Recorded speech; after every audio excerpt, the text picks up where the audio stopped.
It's hump day here on UCY.TV, and you just got done listening to Ms. Dana Martin with Try This at Home.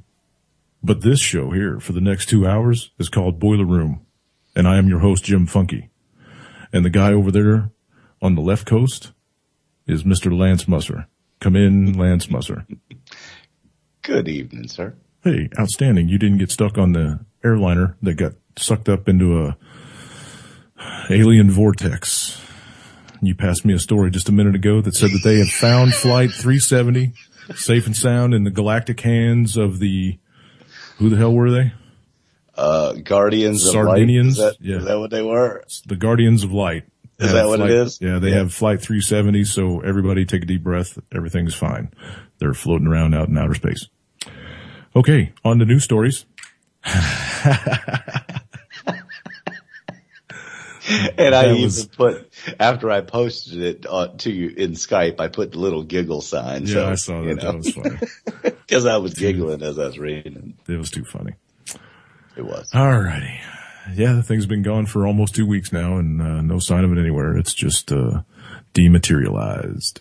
I'm telling you, global conspiracy. Yes, it is. Absolutely. It's a global. There's 5 other countries that can view it with satellite footage. Radar is one thing. Satellite footage is something else. There's 25 countries looking for it. Yeah. No. Well, I mean, there's a lot of them that had to go out there, I would assume, just for, so people didn't go, well, why aren't they out there looking? Right. Of course, I think there's a couple that asked to go and then they were told no, or, some people, I can't remember. I read that story too. Well, and I'm just absolutely positive that the American military have searched the hell out of Diego Garcia, and it's just not anywhere on that island. Anywhere. Nope. It's not in any hangars. It's not. No. It didn't get painted a different. No. It's not there. Nope. Mm-hmm. Move along, citizens. Nothing to see here. So, let's try to jump off on Wall Street and see what's going on there with Smokum's Market Minute. It was a yawner. A yawner. To start the day. Well, and then you sent me the two things, like down 3 and then down 58. 50. Yeah, it was down 50. It was much as 65. And that's actually what I'm reading from right now. It was a yawner to start the day, but we're yelling in the afternoon. Because yeller. It's everything actually took a beating today. From the bond market, interest rates. So I mean, the interest rates I don't think themselves went up, but what it cost again to get that rates did. Your 401k went down a little bit today. Nothing major yet.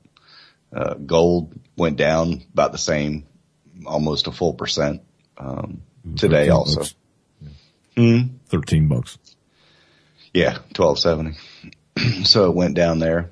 A bunch of the good stories. There's actually, I'm trying to pull up this one that I wanted to read from. Make sure it's this one. Make sure.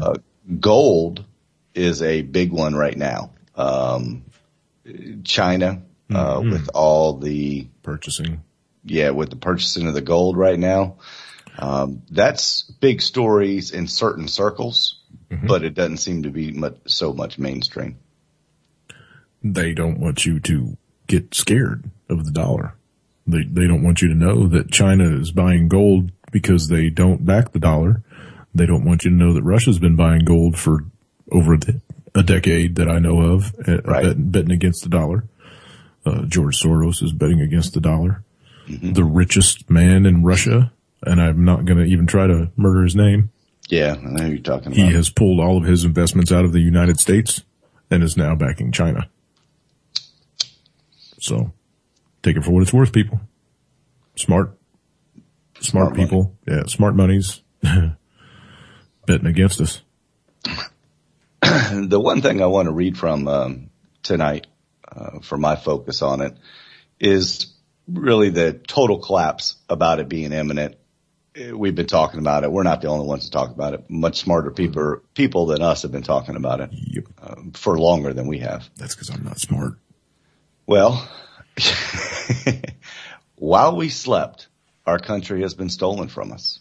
We've been absconded by political misfits, thieving bastards, corporate criminals that disenfranchise former Republican Democrats have been trying to warn you about during the last several years. Tie-wearing hoity-toities. Mm-hmm. And, as I was reading this article, I was like, you know what? This really kind of lays out the ground how we got to where we are. So I'm not sure everybody really grasped that. So I'm just going to try to impart some of what I read because it's so very interesting.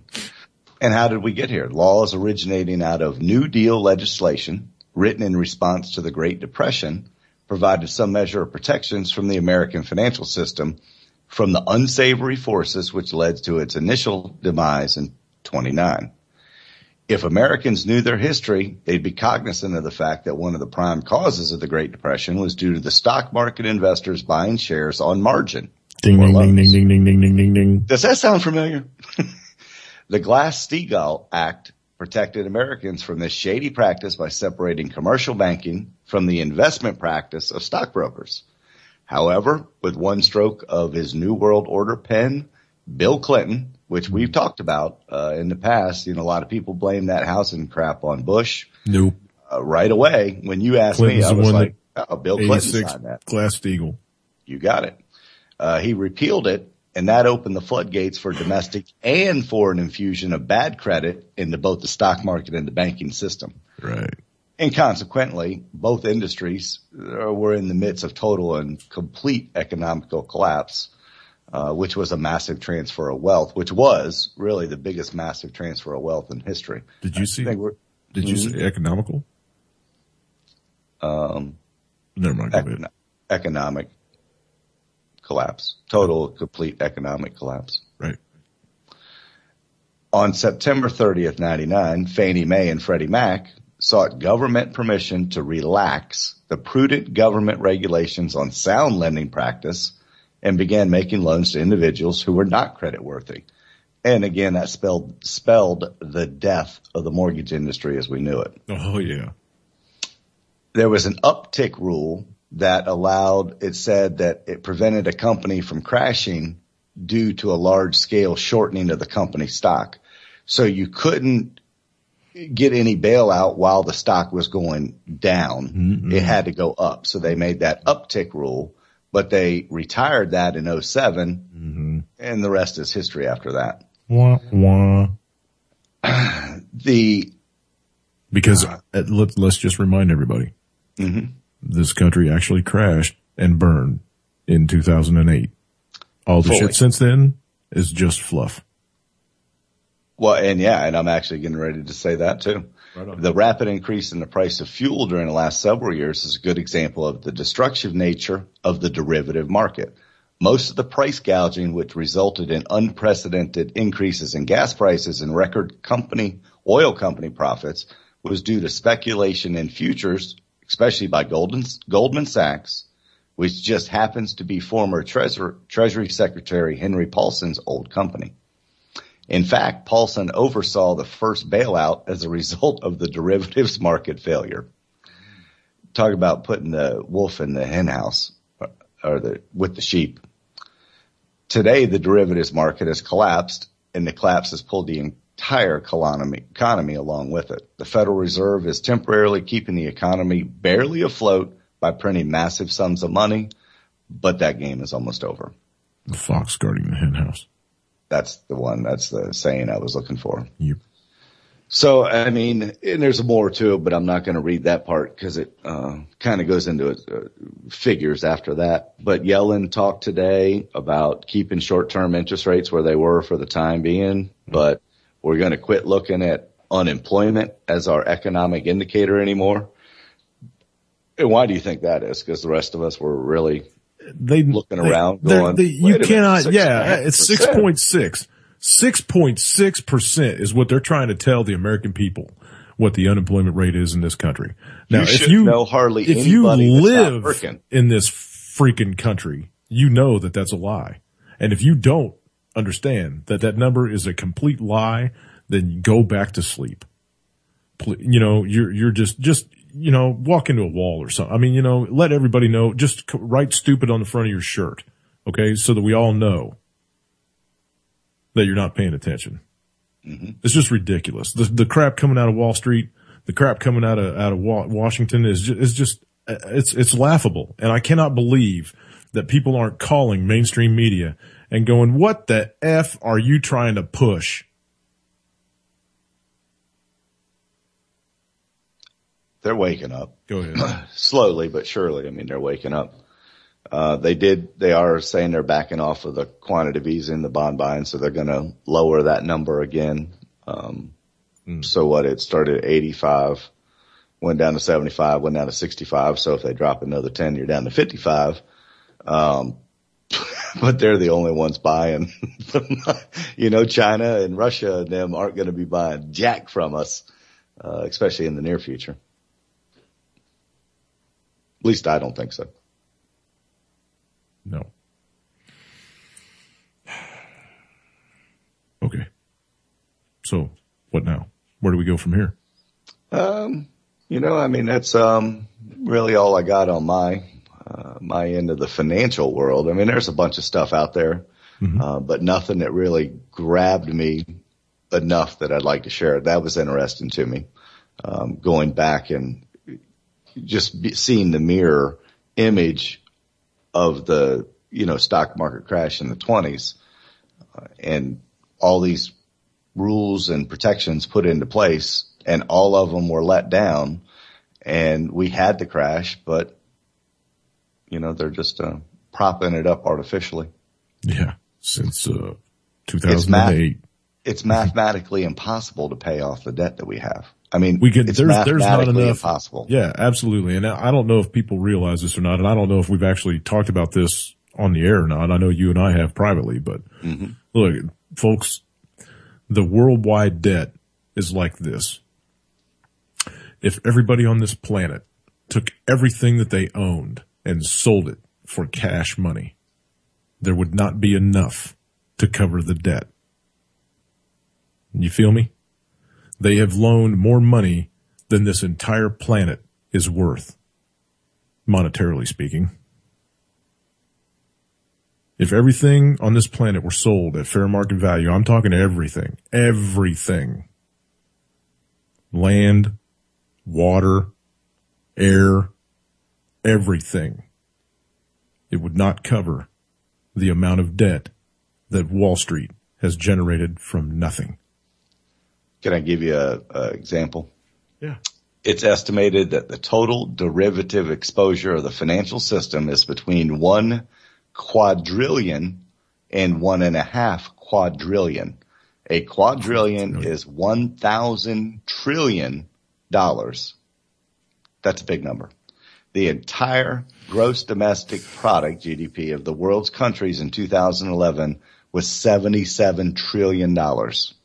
Just 77 trillion. The GDP is an economic term for everything that is produced for sale. The American middle class is being asked to bear the burden of the entire derivatives market collapse, which totals over 16 times the net value of the entire planet. No amount of bailout can ever cover the loss. 16 times the value of the earth has been squandered away and hoarded up and rehypothecated by Wall Street and the bankers. There's getting ready to be another large transfer of wealth, just like there was last time in the crash. And that transfer of wealth is going from our 401ks to their pockets. They're coming for your money, folks. They don't have enough. They've rehypothecated the planet 16 times over, and they still don't have enough. So they're going to take all your retirement money, all your savings, the couple $100 you got in the checking account. They're going to take it all. They're going to take it all. I mean, think about it. They are printing $40 billion a month or more just for purchasing mortgage-backed securities. And explain to everybody what that means. The mortgage-backed security? No, well, I mean, explain what it means for them to be buying up mortgage-backed securities. What does they're that insuring give them them? from Fannie and Freddie. I mean, they're the ones putting the money out there at 0% to the Fannie and Freddie and the mom and pops and everything else when they're pooling all these mortgages together into the MBS, the mortgage-backed securities, and then they're selling them to the federal government because the federal government's the only one buying. And that's the cash that people are using to give out more money. But explain to everybody what it means when the 6 banks that make up the Federal Reserve own almost all of the properties in this country. Well, I was just reading something else about that too. There comes a time when people collect on their debt. Yep. How long does a debt have to go on unpaid 90 days before it's collected upon? 90 days, I think. The bank can start seizure foreclosure proceedings in 90 days or something like that, isn't it? Well, I think if you look at your note, I think if you're 1 day late on your payment, they can actually start by law. I'm pretty sure if anybody pulls out their note, there should be a grace period in there, I think. There's a 15 grace period before you're charged a late fee, right, on most loans, but they can start foreclosures after 24 hours. Well, your moment of default is really after 30 days because that's where they report you late. Right. So I would imagine, that technically constitutes a default being 30 days late on your payment. Would any of them want to rush and foreclose? And I mean, it costs $15,000 on average for a bank to foreclose on a property. It does. I mean, you got loss mitigation people, you've got inspection people, et cetera, et cetera.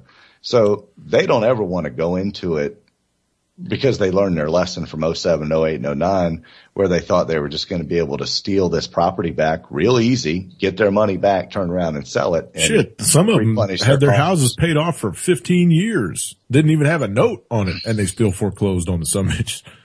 That was, it happened more than once, but I remember the one out in California. It did. The lady got her house back, but they sold all of her furniture, all of her paintings, everything went either in the garbage or got sold at auction.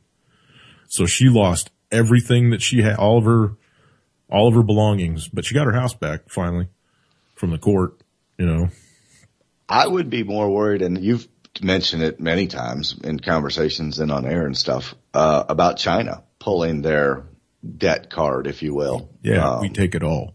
Yeah, we take it all. Because China owns a lot of us. I mean, we're indebted. I say we. It's actually, it's all fiat currency. China, Japan, and there's 2 other creditors. I think Germany's a creditor to the U.S. and England, isn't it? Or no? No, I don't think England is. I think not Brazil. Is it Brazil? No. There's one other one. One of the South American ones. Yeah, I think. But anyhow. So, what, we're just going to slice it up and give it to them. Everybody in Cali, Oregon, Washington State, y'all got to move east a smidge because that section of the country is now going to belong to mainland China. We owe them debt. But who's going to evaluate the ground?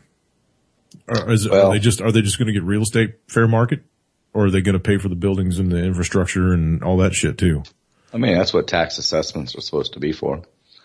I mean, it's interesting that you said, the 5-6 banks owning everything. Mm-hmm. January 1st of this year, tougher Dodd-Frank laws went into effect, on what's called QRM, qualified residential mortgages. You can't say Barney Frank and the word tough in the same sentence. I'm sorry.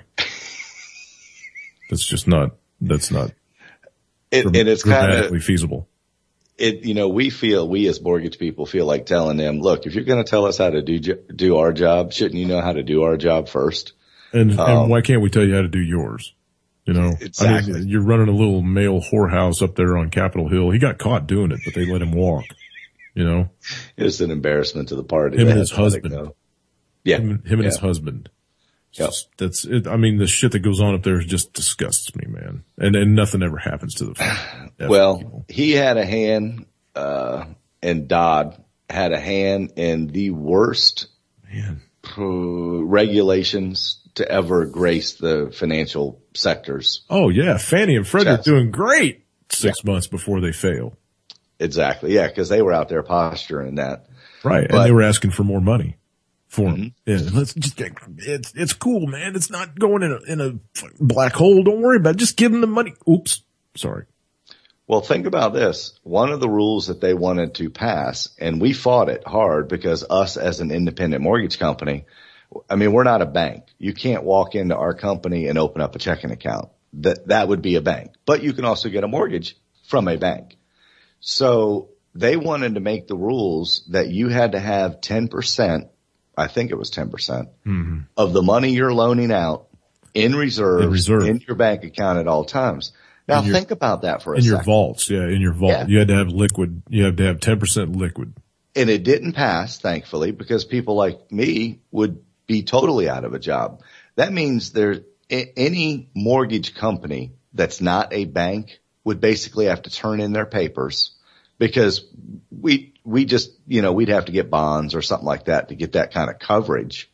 But they did pass a lot of stuff where you have to have a certain amount of skin in the game. And it pushed about probably 20% of the mortgage companies out of business this past January 1st. You hadn't heard a whole lot about it, but it's more of that tightening the noose and just keeping the money to a certain select groups. You know what I mean? Those are the ones that are going to get all the bailout money anyway. Yeah. We're kind of shooting down a rabbit hole, man. We haven't given Scott his 2 minutes yet. I know he's pissed too. He's probably listening and he's going, hey, it's almost the bottom of the hour. What? So hang on, Scott. Here. Let's jump over here and let him have his. Crap. I hate this new YouTube shit.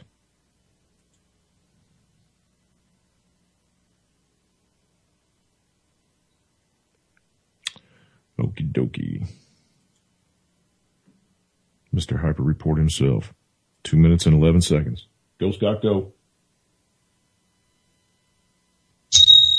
Hello, this is Scott and this is the Hyper Report. Today's report is sponsored by the free book Ramblings of a Madman. Here are the quotes for various items. Wait till you people hear this. First, dollar index under tension. According to John Hathaway, historically during a period of geopolitical tension, the U.S. dollar has been a strong currency. With the current crisis in the Ukraine, there should be a reflex move into the dollar and away from other currencies, but the opposite is happening. Is this a major step that the dollar has lost its place as the world's reserve currency? We will see. Next, economy hits wall. Mid-December holiday retail sales may be the indicator that the U.S. economy may have actually hit the wall in November. The dissection of new and existing home sales and auto sales data appears to support this. In addition, interest rates started to spike higher. Make no mistake, the reason for the slowdown is not the weather, but the structural deterioration in the income and wealth of the middle class. Next, NSA replaced phone calls. The NSA has built a surveillance system capable of recording 100% of a foreign country's telephone calls. So has the NSA done this domestically within the U.S. since the entire globe is considered a battlefield in the war on terror? Most likely, and do not expect officials to fess up because they have been allowed to lie under congressional oath without consequences. Next, Obama's scandal bracket. With all of the scandals from the most transparent administration ever, one should review the current scandal bracket and see which one could get Obama legally removed from office. Maybe the wildcard region should be relabeled Fast and Furious with a host of things about Holder included. Of course, with ballless Republicans in the mass media, don't hold your breath on Obama being removed. Next, Queen Michelle? Using multiple anatomical differences between men and women, such as the ratio of the ring finger to the index finger and other more obvious factors, this video makes a very compelling case that Michelle Obama may not be the first lady, but the first drag queen. After reviewing the video, what do you think of the presented evidence? Next, Common Core. As long as the student can explain their reasoning, the answer to 3 times 4 can be equal to 11 or even pi. Just imagine the ensuing chaos when these kids start dealing with real-world scenarios like giving change back to customers at a fast food restaurant while paying off their education debt. Finally, please prepare now for the escalating economic and social unrest. Good day. I want you people to actually go watch this video about Michelle. I don't know if Lance can dig it up real quick. I don't really want to dig off into my YouTube. I can't stand that. We dropped it in the room last time. A bunch of us looked at it. Yeah, I think so. I think so. But anyway, the link is there. The link is there on Scott's video. If you go down into the About section, check that video out about Michelle because it's freaky. And I told you, I think I told you, here's the link. I did that hand test on all the women at work, every one of them. Yep. And sure enough, it worked every time. Yep. It's kind of scary. It's creepy scary. If my link's not clickable, I put it in there. You're going to have to copy and paste it. I don't know. I must have messed it up. Take the S out of it. Take the S out of it when you put it back. Oh, okay. Okay. Let me try that again. In the hyperlink. Just take the S out. Yep. Ta-da. Okay. Click that from FEMA Region 3. I know that there's like a 30-second delay, but Lance just dropped that link in there. Go check out that video. And I want people to actually go, just kind of go watch and listen to me in the background, or if you want to listen to it, you can, because the chick explaining what's going on in that video, I mean, it's. Hunt dropped it in there too. It makes you wonder. She got a good bit in there. Yeah. It makes you wonder. I mean, you see all the memes on Facebook of her scratching her balls when she's walking down the road and bulges in her dress, and it really makes you wonder. That's scary. That's scary. So anyhow, we'll go ahead and leave that right where it lays. And, I don't know. We're already half hour into the show, man. If you want to do Manarino, we can. No, I'm fine with not doing it. I took up his time. Yeah.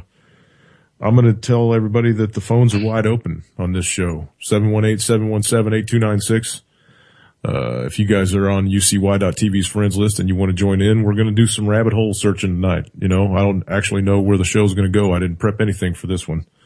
So, we're just going to see where it takes us. If you guys want to bring up a topic and talk it to death, hit me up. 718-717-8296. I will add you right in. If you're on UCY.TV, send me a little notey note and I'll get you added into the show. So here we go. What do you want to take off on, Lance? You got anything on the front burner? I was listening to, who was it? Sean Hannity on the way home. Man. I hate him. He's a tool. But my radio in the truck really doesn't change channels well, so it's stuck on 790. And he had this, and the guy was on air with him tonight. I think his show comes on at 10 because he got kicked out of his primetime spot at 9. But it was a retired major general, I believe, just recently retired. And he was on the air talking about the plane, the missing plane, which, everybody is talking about right now, of course. Oh, it's the big distraction of the week. It is the big distraction.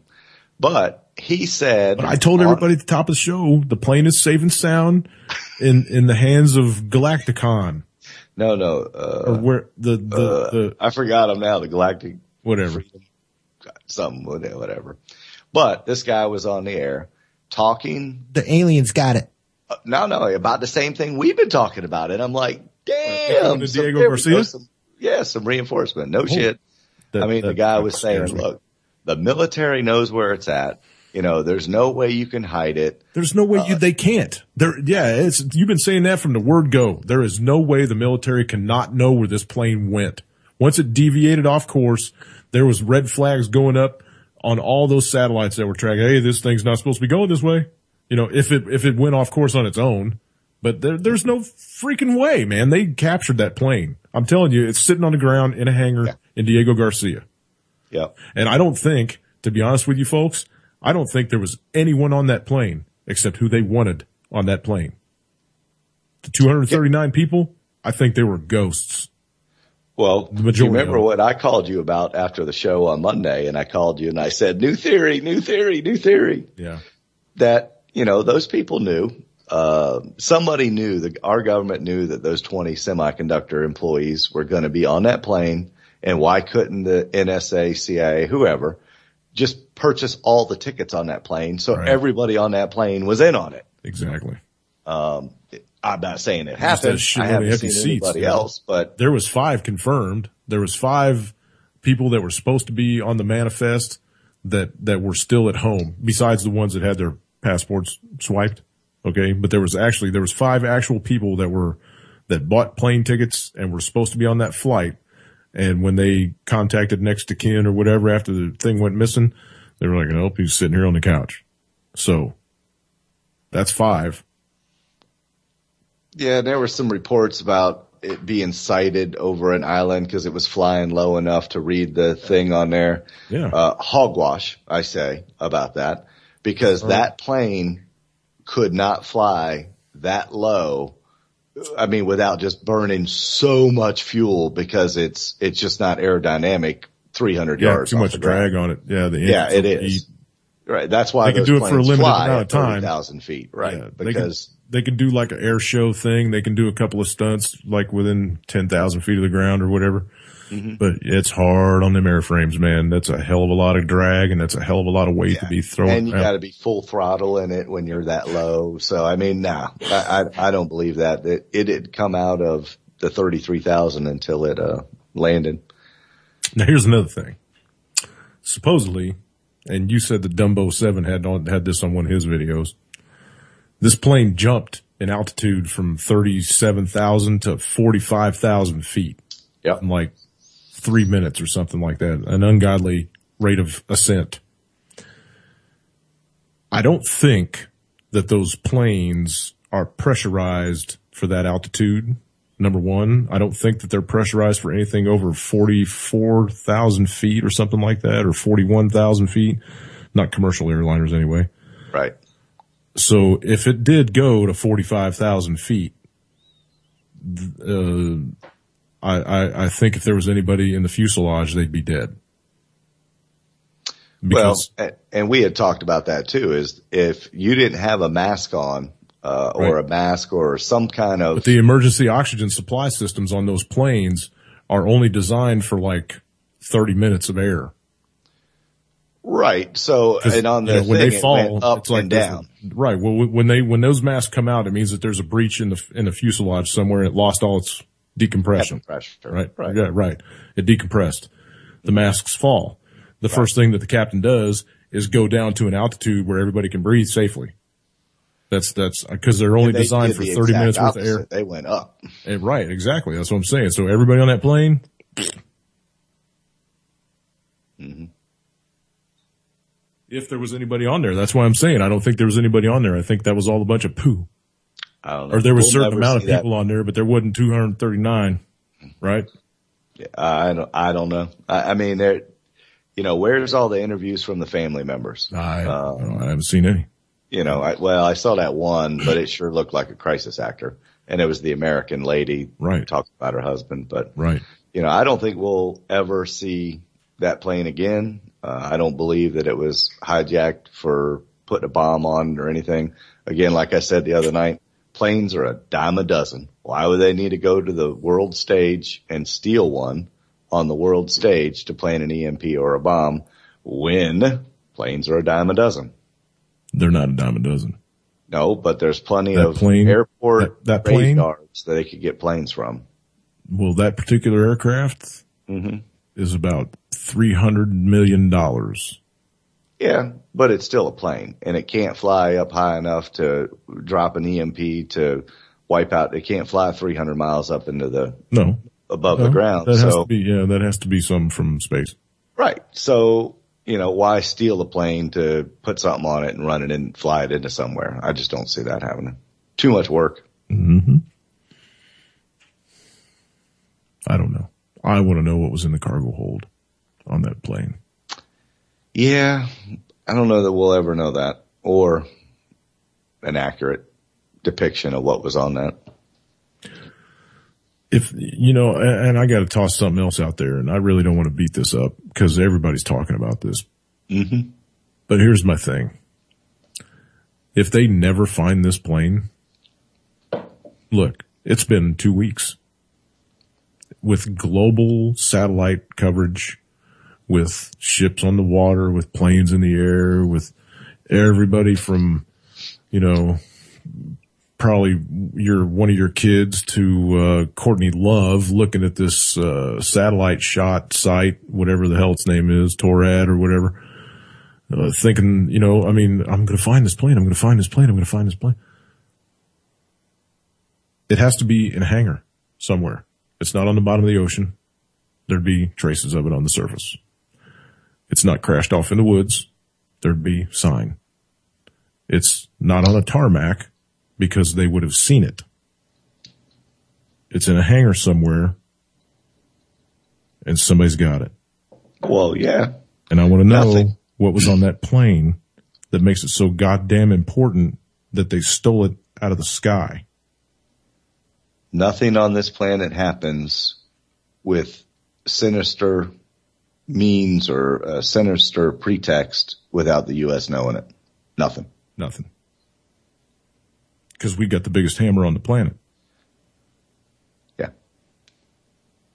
For the moment. Right. If the United States did not snatch this plane, they would have found this plane by now. And if they didn't snatch it, they know who did. That's right. The U.S. Yeah, exactly. And they're in on it. You know, either they snatched it or whoever did, the U.S. is in cahoots, high-fiving them. It's a global cover-up. We did it. I mean, it's an obvious 100% global cover-up. Many governments know. So what was on this plane? The Ark of the Covenant, for Christ's sake? What was on this plane? I'm going with that story I read about the 4 guys that the semiconductor jacks, whatever, man. Okay, so they swapped. They got some technology. In a year, somebody else is going to have the same goddamn thing. None of these people are working on something that nobody else is working on. Yeah, because if they wanted them to disappear, they could have just blown up the plane. Exactly. Like a Lockerbie kind of thing, and just been done with it. And then they'd have proof that they were dead. Or, news media proof. Something besides human bodies was on this plane. Yeah. What was on this plane? I don't know, but I think it's at Diego Garcia too.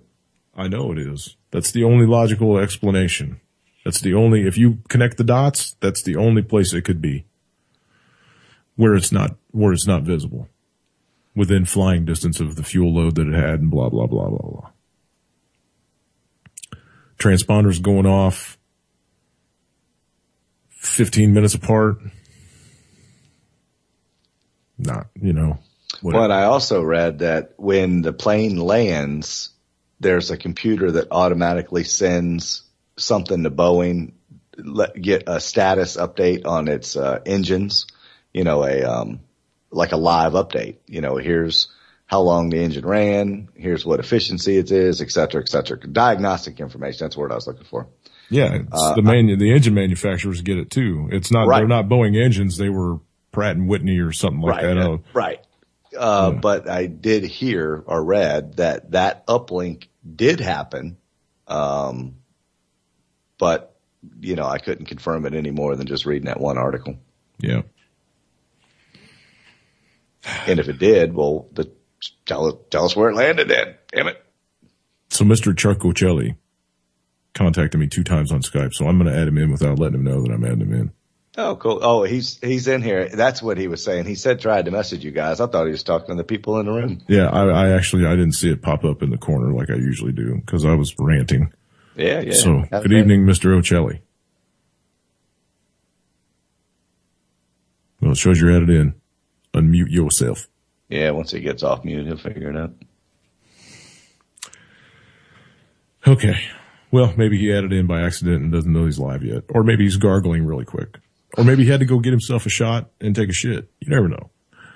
Anyway, we'll he'll add in when he's ready. Yeah, I almost was late getting to the show because American Idol was on tonight. I had to watch that. Sleeple. If I could reach through this thing, I'd smack you so hard. I haven't had that TV on. No, I don't. My mom actually hasn't watched TV in 2 days, I think. She might have turned it on a little bit today, but she's been listening to her audiobooks. She likes these audiobooks. It's encouraging to see more and more people turning off the TV. Mm-hmm. I saw that somebody posted on my Facebook. It said, Obama says sell or cut your cable bill so you can afford Obamacare. And somebody said, no, cut your cable so you won't be conned into thinking that you should buy Obamacare. Yeah, exactly. Cable. You guys got me yet? Yeah. Hey, there he is. Oh, there Mr. we are. Chuck Ocelli live on Boiler Room Radio. Hey, all right. So add in on this 370. You said there's more info out there.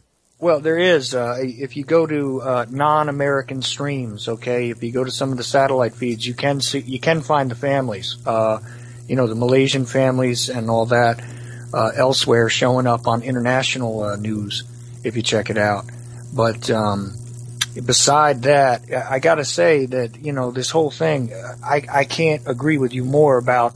I guarantee the U.S. military knows where this plane is, without question. There's no way that they don't know where it is. They can hear a mouse fart in South Africa. Well, and as many people are aware, that's not even a mild exaggeration. I mean, but you know what? They literally have a couple of. I'm sorry, Chuck. I don't mean to step on you, man. No, it's cool. Go. They have satellites that can read a newspaper from 17 miles in space. Right. We're aware of this, but the thing that interests me about it is the fact that we're looking at this, distractionary tactic of searching and searching while meanwhile, I guarantee you that if this thing was destroyed, the entire scene is being sanitized right now and has been sanitized completely, thoroughly. That's been the example, that's been the case throughout time immemorial with these plane crashes. They always sanitize the crime scene. But there's so many ships in that area. There was so many oil rigs in that area. If that thing would have come out of the sky as a fireball, people would have seen that. Seen that. But people have seen a lot of things. I mean, there was some reports early on from people over in that area of the world, like I said, on these international feeds, where they did see stuff in the sky and they were told that wasn't what it was. If you remember, there was that stuff that was being reported as a meteor and all these other reports where there they were had 5 confirmed meteors that night in that area. Right, but if you take and you confuse and you sort of obfuscate those particular real natural occurrences, and you can use it as a cover. And you know that's one of the information techniques that's utilized by people that would do such a thing. I don't know, man. There's all kinds of radar overlap. There's all kinds of, you know what I mean? Well, that's the amazing part to me, because you have the NTAP type of trying to pick up on this thing from where it took off from on, right? Right. Even when you turn off the transponder, you still have a physical signal. And Lance is very right when he says that, you got to separate the idea of the satellite technology from even the old school radar technology, right? But with the NTAP thing, that stuff is always recorded. There's multiple agencies that would have to have a recording of that thing, and they couldn't have completely lost it. They may not be able to identify the blip, but they still got blips. Right. So you have a purposeful hiding of the evidence basically right now, guaranteed. So to me, when I see that and it's this long, how else can you see it other than, being something that they're trying to cover up? I mean, at first, I think if they would have discovered it quickly, I would have thought it was an accidental thing where we had, somebody firing off a rocket and they just happened to clip that sucker. You know what I mean? This kind of thing. Mm-hmm. But the longer this goes, the more, the more purposeful this seems to be. Do you think it's possible that they vaporized this thing with that shipborne laser that the Navy has now? Or something better. What could be better than that? Unless it was attached to a shark. Listen. Sharks with lasers. We will never see that plane again because it would just raise more questions. I absolutely agree with you, Lance. Unless it was on fire, diving into the center of a town. You know what I mean? Yeah, but there wouldn't be any evidence of it. That they would have never been able to contain. There's no way they would have contained every civilian that way. Okay, even at this point. Tell me what your theory is on that. What are they doing with all these people? If there was actually 239 people on this plane, and the United States government secreted it away to Diego Garcia, and it's parked in a hangar, what did they do with those people? What is their intention with those people? Chuck O'Celli. Well, if you have a target, okay, which happens to be on an airplane, it is not completely beyond the realm of imagination that whatever entity decided they had a target on that particular airliner would have taken the whole thing down to get 1 or 2 people even. collateral Yeah, damage. if they just wanted them dead, absolutely. Yeah, well, there are some people that are that dangerous, aren't there? Well, that's why I'm going with, the NSA or whoever it is that Evelyn wanted whatever was Rothschild. on the plane, knew it, and bought out all the tickets on that plane. So they were all GS workers. And when they landed in Garcia, they got on another flight. And now they're back up here at Camp Perry up in Williamsburg. Well, I'll tell you one fascinating thing I saw on the mainstream, which, now, just wrap your mind around this for a moment, okay? You got Anderson Cooper, right? Anderson Cooper is sitting there and discussing with a guy that he identifies as a former Intel guy, okay, who, if you dig just a little bit, you find out that he's definitely been rumored at the very least to be connected to the CIA. And then they had another gentleman on there who I know for a fact was connected to other aspects of the CIA. Okay, we know Cooper's history. And then on top of it, they started sitting there and harping on this Collins Radio deal. Now, Collins Radio is a name that I recognize because it was used as a front company when they were spreading propaganda in the 60s. Okay? Yeah, Vietnam. Vietnam, in South America, all along the, the whole United deal with, the United Fruit Company, Cuba, all of those things, Propaganda. anywhere. You got it. Anywhere in the world where they needed to sit there and do their propaganda deal, Collins Radio was involved. Mm-hmm. So they're sitting there harping on that and kind of smirking at each other. Meanwhile, they're all CIA connected, and I was blown over that nobody else realizes. Make a video. Well, Make a YouTube video and put it out there. It'll go viral. I probably should, but I mean, you know what? Let somebody who's got a little more talent do it. But I swear to you, go find that piece of tape, and when they're talking about Collins Radio, just dig a little bit at the people that they've got on screen right there. Right. And again, you know what Cooper's deal is, right? And just take a look at the other guys. He's retired, military general, Yeah, sort of amorphous background. What was Cooper's job in the CIA? Was he the fluffer? Ooh, that's a deep, dark rabbit hole, brother. Never mind. Yeah, I don't know how far we want to go with that because, but there's plenty that can be said. Let's just put it that way. I'm positive that was his job.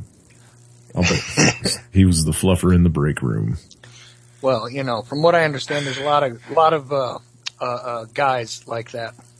Yeah, and that's just creepy. I mean, okay, never mind. Let's not go down that hole. I hear you. We'll just leave it there, but I guarantee if we went down there together, you and I would understand each other real well. Oh, yeah. So, sure. Just... But anyway, back to the Malaysian flight. Yeah, please. So what is their intention with these folks? If, like we said, if they wanted them dead, they'd have shot the thing out of the sky and said, "Hey, look, it crashed." But that could have already been done, except that, maybe the... I don't think there's a way they can sanitize the ocean if they blew it out of the sky at 35,000 feet or 37,000 feet, whatever it was cruising at, that debris trail would be miles long, dude. There's no possible way that they could cover that up from all the other countries. There's 25 other countries out there looking for this goddamn thing. Yeah, all in the wrong place, though. Well, but they're looking along its flight route, and then they've got a big ass circle that they said, okay, it's got X amount of fuel on it. It's somewhere in this dot. Yeah, but Jim, you're assuming that flight route is even remotely correct. Okay, you're assuming that they've even revealed to us the actual data. I don't think so. Would you think it was a completely ghost aircraft that it never even existed except on paper? No, I'm pretty sure it existed. That's not the point. What I'm saying to you is that what's being disseminated in the mainstream is not necessarily trustworthy, and you better go back to the very, very, very first part of it, without question. Because, as I said originally, when this was breaking, notice that you have a sort of area where they're turning it over to another air traffic control. They're turning it over to another country. That is precisely at the time the data goes completely off the rails. Like, we're sitting here going, well, the data's got to exist after that, even if they don't have the ID. Even if this thing hit the water, we should know about it because it still should have given some sort of radar signal. I mean, what does that tell you? Yeah, it was switching from Malaysia from Vietnam. the Malaysian air traffic control to actually Hainan City in China, I think was the next air traffic control, but it was in Vietnam's radar. I don't think Vietnam actually ever communicated with the aircraft. They just throw pings out there to see what's flying around them because they don't have an international airport in Vietnam as far as I know. Well, doesn't that sound like a blind spot to you? Well, not exactly, because the one from Malaysia and Hainan overlap 250 miles. So they both had that thing on radar up until the point it disappeared.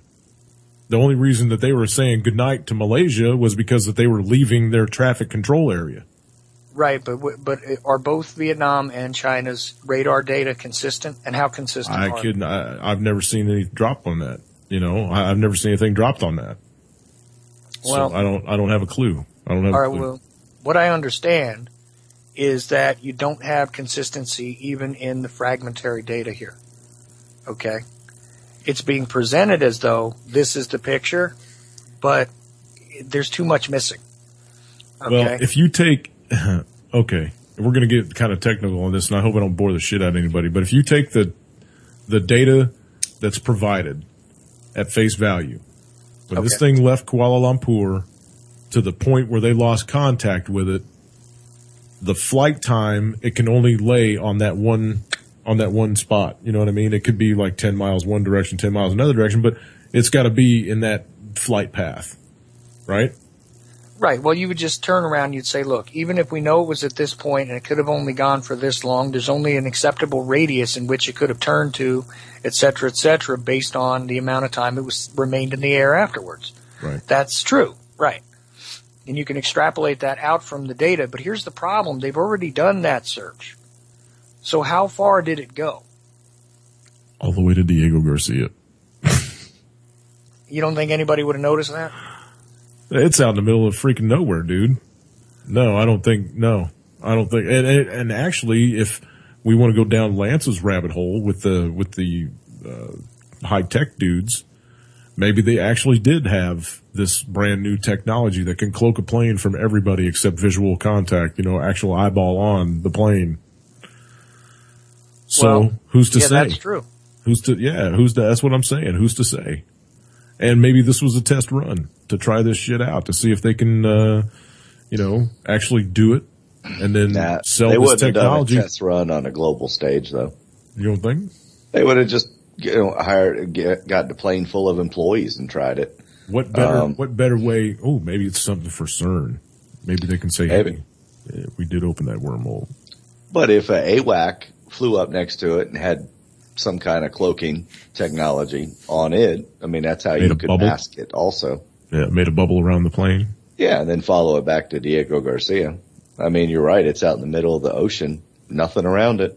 Nothing. For 1,000 miles in every direction. Mm-hmm. Well, that being the case, then actually it makes more sense to put it on the world stage. That's what I'm thinking, because that way they can kind of go, hey, if we can make that disappear and nobody can find it, we can do anything. Exactly. We did it. I mean, let's just say that it was the U.S. military ostensibly that, actually did the grunt work on this, so to speak. That being the case, you could very quietly look at China and say, listen, we can disappear any of your people, anything that we want to, any which way. You see what we just did? That's true. And a lot of those backroom conversations, as we have learned later on in history, occur all the time. So, you know what? I definitely would have to say that I got to give that at least a chance in my mind. So Obama's going to say to Putin, don't make me Malaysia your ass. Basically. Yep. Yeah. And just think about it, man. Just think about it. If you could make 100 B-52s disappear, flying at 65,000 feet, nobody would see them. Nobody would hear them until the big, bright, shiny light in the middle of your city.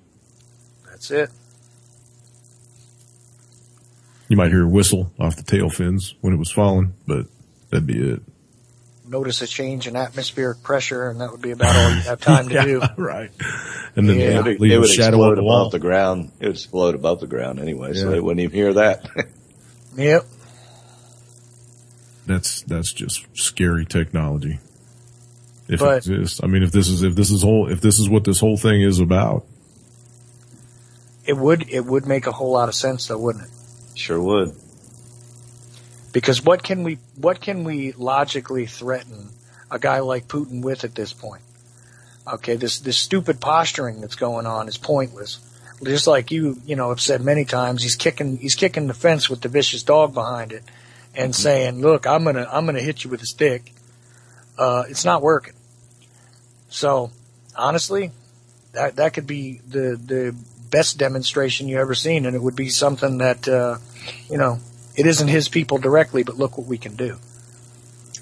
Okay, let's take this road dog in the room as saying, it's bullshit. He's been saying there is no plane. Yeah, there was never any plane. So what? I mean, if it's BS road, then what was it? If there was if all this thing, if this plane only existed on numbers on a manifest, on a board in an airport, and there was never any jet, there was never any passengers, it was just a bunch of hoke, then what's the point of that? Call in. I want to hear his side of it. I want to hear all 718-717-829. I don't know if you're on UCY or not, Road, but if you are, hit me with a message and let me know. Let's hash that one out. If this plane was just numbers on a sheet of paper and it never actually existed, then what was that about? Yeah, see, I would accept that possibility, but I would want to know what the hell the purpose would be. That's my question. Just a distraction? I mean, is it that, because that would be the ultimate distraction, Yeah, but there's plenty of courtroom drama and nonsense to fill the mainstream with left and right. I mean, you could. Yeah, they could do a Hollywood wedding or something for that, True enough. I mean, they could just, or create some kind of new, God knows, paternity scandal or something that would be, gripping based on, I don't know. Let's just pull a name out of the air. Justin Bieber has a paternity suit on him or something. Or how about some 4-star general that got arrested for sodomy? Mm-hmm. Well, that's a little too common. Oh, okay, sorry. That's funny. It's on the headlines today or yesterday and the day before. It was. Yeah. I swear to Christ, man. The guy's. I saw it too. He got busted for boofooing one of his secretaries. Yep. And she snitched on him, and now he's going to get demoted to a full bird and kicked out. Not going to do no jail time. Not going to, they're going to drop all the charges on him. He's pleading guilty to some other lesser charges, and they're going to demote him to a full bird so that he gets a reduction in his very generous retirement package. And then he's probably going to go to work for Global Dine, and making $25 million a year. Or it'll be some kind of strange advisor to Diebold or something. Right, or just any kind of defense contractor. I said Global Dime because that was the movie version of the, global takeover company. But that's what's going to happen. He'll be head of security at Halliburton next month. Yeah, exactly. Or he'll start his own company. Secure Sodomy Incorporated. But anyway, we digress. It's a pure distraction, no doubt. I mean, it's like they say, if this is the story that's on every single news channel, look for the real story that they're diverting you from. But they're getting ratings out of this. I mean, CNN, turn it on. I guarantee if you turn on CNN right now, they're doing some special on that plane, because they've got to be experiencing a boon in ratings. Yeah, well, like I said, that whole thing with Anderson Cooper, certainly that's part of it. And then, there was the other stuff going on, but even on the alternative CNN feeds, because they have an international and they have other ones that are, for other countries. So I go through some of those to see what's going on as well. So it's not just an American distraction; it is worldwide. Although they did have the CNN said that they had somebody that actually flew with this pilot not too long ago. Yeah. Yeah, somebody was... Yeah, they're really jumping on, man. Hey, we got everything you ever want to know about this missing airliner, folks. You just tune us right in. Yep. Because Clintons aren't in the White House no more. We can't talk about them. They will, Benghazi. Well, Oh yeah, you flip over to Fox. Oh God! I watched Fox when it first came on the air. When Murdoch first put it on the air, I was down in Texas. I was living in Texas, and I was like, "Yay, a new network, so I can watch some more shit." And I really, really liked them when they first came out because they were actually fair and balanced. They started the whole fair and balanced thing, and they actually were back then. Because they were trying to get their ratings through the roof. So for about the first 2 years, those people were hot on it, man, and they give you both sides of every story. You could tell that they had a right-leaning slant to the network, but they'd still give you every side of the story. That's when Hannity and Combs was on, and they actually gave Alan Combs airtime, that freak-looking human. I don't actually think that dude is human to begin with, but... So, for the first couple of years, they were excellent, but after that, they took a nosedive. See, you and I weren't talking back then, but I did about the same damn thing. I was very much into that network. I even liked Bill O'Reilly when he was first being featured on there. Tell you why, because he was I know everybody knows that he was a tabloid type reporter doing Inside Edition clips and stuff prior to that. But on top of that, he was also fair and balanced literally about stuff like the JFK assassination. So he was talking about all these, the CIA being involved and how they were screwing with the investigation and all that, even when he was doing stuff on Inside Edition. And so I was kind of interested in him. Plus, he was different. Yeah, right. And then, he became nothing Bill but Riley. Yeah, Bill's pretty different. You got that shit right. Now he's one of his pinheads that he talks about all the time. Yeah, he let that fame go straight to his nugget. He's an arrogant bitch. Yep. He's a big, tall sumbitch, though. He's like 6'7". Mm-hmm. He's a great big man. When I saw him walk out on The View one time, this has been a long, long time ago, I was laughing my butt off. All these little bitty women and Bill O'Reilly standing like 3 feet taller than everybody else on the panel. I was like, holy shit, that guy's huge. Yeah, he's tall.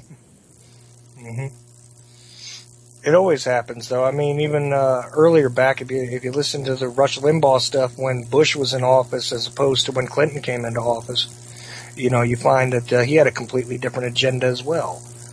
Yeah, these guys always do shit, dude. The agendas that they throw out there are nothing more than to keep the Americans fighting with each other, so they're not paying attention to what the fuck's going on in the back room. Yep. That's it. That's it. The left wing, right wing bullshit. It's all bullshit. These guys, when they get done on Capitol Hill running their mouth on CNBC or whatever the hell that network is, and they all go home, well, not home, they all go to the bar at night, they're sitting next to each other, they're buying each other shots, they're high-fiving each other, they're giggling, and they're having a good old time, and they're both eating the same steak. It's nothing but a game. Government is nothing but a game. And until you folks get that, we're stuck. Yeah, it's the left wing and the right wing of the same pigeon taking a crap on all of us. Exactly. Because they don't give a hang about you or nothing. No kind of problem that you got. Nothing. Obamacare? Lie. They didn't care about none of you. It's just a way to tax your ass and get more of your money. Because they're not going to do a damn thing about your health. When you go to the hospital, they're going to say, sorry, you don't got coverage for that. Go home and die. Yeah, but look at Facebook. I mean, it's the sheeple mentality is, mission accomplished for them of getting us infighting against party and, ideological beliefs and such. It's all over Facebook. I mean, people put Obama stuff all the time and what a great guy George Bush was. And they're half asleep. And I'm like, every single post, I know that's how I lose half of my friends, because on all these posts I put up there, well, doesn't that kind of prove that both sides do it and that they're both corrupt and that they're both puppets on the same hand? Well, why don't you wake up and see this shit? Really, for 20 years, we've basically dealt with the Bush administration. Yeah. For 20 years, minimally. And, even if they could accomplish something, they won't. So, Correct. the only thing being accomplished is, like Jim said, is that it's just meant to keep us fighting with each other. And if you're dumb enough to buy it, then go ahead. You put on your red shirt, I'll put on my blue shirt, we'll punch each other in the face, and then we'll go to the hospital, and then they won't take care of either one of us because we're not covered. Thanks. No, you can sign up on the ambulance on the way in. You know. Oh, is that so? Cool. Oh yeah, you haven't heard that little backdoor policy on Obamacare? I heard something mentioned, but I didn't know what exactly. Oh yeah, Jimmy will share that with you. You can sign up at any time. You can sign up for Obamacare at any time. So if you don't want to sign up, you don't have to sign up, and you can pay your little, what is it? $95 a year. Oh, okay, $95 a year fine. Mm-hmm. And then if something ever happens to you on the way to the hospital, as long as you're still conscious and can sign your name, you can ask the hospital or, the attendant in the ambulance. And the ambulance there. They'll have it right there. They'll have the Obamacare forms in there. You can fill that bitch out and sign your name, and you're good to go as long as you get it filled out before you hit those ER doors. Nice. Was not aware. Accepted. Doesn't even have to be accepted. Just has to be filled out, and then you just hand it to the chick on the way in from the gurney. Here! Because they can't stop you for pre-existing conditions. So you can pull this arrow out of my ass and give me a tetanus shot. Hold my beer. Nice. Wow. Yeah, so hey, what's the deal? I mean, you can either pay that, you can either do it that way, or you can pay $1,700 a month. Yeah. I mean, I've heard some of them that were just enormous, just funny prices. $550, $600. Crazy. It all crazy depends prices. on how you want your deductibles to go. Right. And how many people you got in your family. Right. How many kids you got. How many useless eaters are in your house. That's how much money we're going to take out of you. Mm-hmm. But I got to feed these useless eaters. Tough shit. Get another job. Oh, I know. Cut your cable bill. Quit calling people on the phone. You don't need a car, do you? Take Obama bus. You know what I don't understand, though, about the whole thing is if medical care before the government stuck their noses in it, would you agree that it was a for-profit business? Say that again? Would you agree that the medical industry, before the government got involved, has always been a for-profit business? Absolutely. In this country, certainly, yeah. It's like a three-headed monster, dude. It's not just the medical industry. It's medicine, pharmaceuticals, and healthcare. Okay. Exactly. Precisely. Insurance. By healthcare, I mean insurance. I understand. That's exactly where I was going to say is that, the influences of the insurance companies, big pharma, okay, and the industry outside of that, which, is all the coexisting, giant parasites, it's like three of them eating each other's tails. Okay.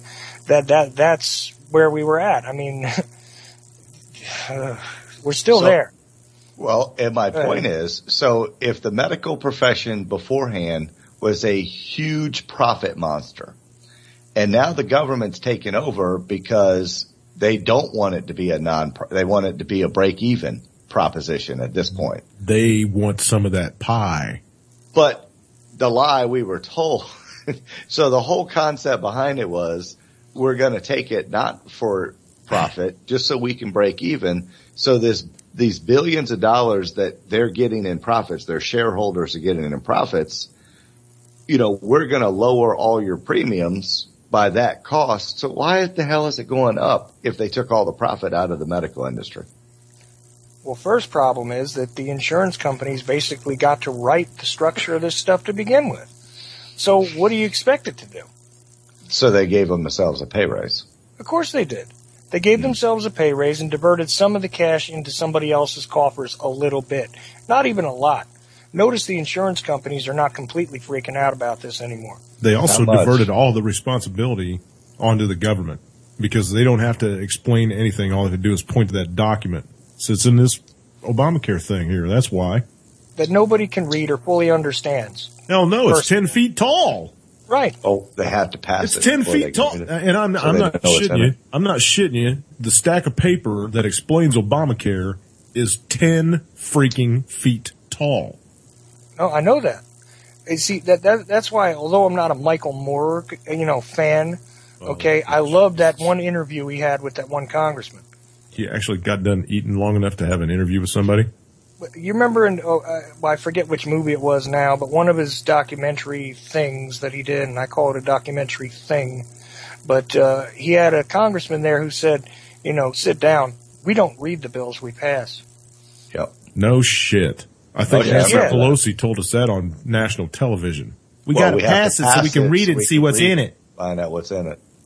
Yeah, but I saw this on like a 30-foot screen, and I just went, wow. Mm-hmm. I can't believe that was just admitted in public. Oh, yeah, they'll do it. Yeah, it's just because it's a game.